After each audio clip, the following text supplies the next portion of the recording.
ಕನಸಿನ ಕಾಲುದಾರಿ ಕನ್ನಡ ಕಿರುನಗೆ ಕನ್ನಡ. ಪ್ರಪಂಚದಲ್ಲಿ ಟೆಕ್ನಾಲಜಿ ಹೆಚ್ಚಾಗಿ ಬೆಳೀತು. ಬುದ್ಧಿವಂತರೆಲ್ಲ ಟೆಕ್ನಾಲಜಿ ಕಡೆ ಹೊರಟ್ಬಿಟ್ರು.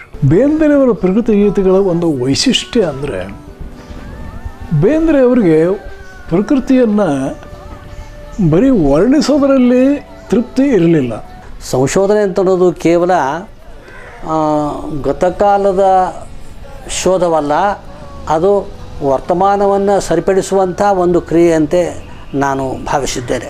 ಒಂದು ನಡೆದು ಹೋದ ಘಟನೆಯ ಬಗ್ಗೆ ನಾವು ಹೇಳ್ತಾ ಇದ್ದಾಗ ನಾವು ಹೇಳುವ ಕ್ರಮದಲ್ಲೇ ನಮ್ಮ ಮನಸ್ಸಿನಲ್ಲಿ ಇದ್ದಂಥ ಕೆಲವು ಅಂಶಗಳು ಅದರಲ್ಲಿ ಸೇರ್ಕೋತಾ ಇರ್ತಾವೆ. ದಟ್ಟಡಿಯ ನಿಡುತ್ತಲಿವ ನಡೆಗಲಿತುದೇ ಒಂದು ಶುಭ ಮುಹೂರ್ತ. ನೋಡಿ ದೇವ್ರು ಏನು ಮಾಡ್ದ ನಮಗೆ ಹಾಳೋದು, ಸೊಗಸಾದ ಮೂಗಿಟ್ಟು ಮೂಗು ಕೊಟ್ಬಿಟ್ಟಿದ್ದಾನೆ. ಸೊಗಸಾದ ಮೂಗಿಟ್ಟು ನೆಗಡಿ ಅದರೊಳಗಿಟ್ಟು, ಆ ಮೂಗಿನೊಳಗಡೆ ನೆಗಡಿ ಇಟ್ಬಿಟ್ಟು ಅಕಟ ವಿಕಟವ ಮಾಡಿದ್ದೇನೆ. ಈ ಆಧ್ಯಾತ್ಮ ಮತ್ತು ಶೃಂಗಾರವನ್ನು ಬೇರೆ ಬೇರೆ ಮಾಡ್ತಾರೆ. ಅದು ಶುದ್ಧ ತಪ್ಪು ಅಂತ ನನ್ನ ತಿಳುವಳಿಕೆ.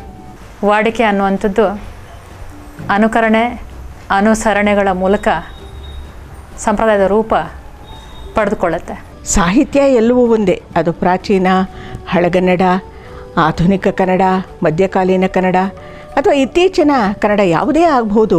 ಅಲ್ಲಿ ಬರತಕ್ಕಂತಹ ಸಾಹಿತ್ಯವನ್ನು ಓದೋದು ಅಂದರೆ ಒಂದು ರೋಮಾಂಚನದ ಅನುಭವವನ್ನು ನಾನು ಪಡ್ಕೊಳ್ತಾ ಇರ್ತೀನಿ. ಕನಸಿನ ಕಾಲುದಾರಿ ಕನ್ನಡ ಕಿರುನಗೆ ಕನ್ನಡ ಬಗೆ ಬಗೆ ಕನ್ನಡ ಮಮತೆಯ ರಾಯಭಾರಿ ಕನ್ನಡ.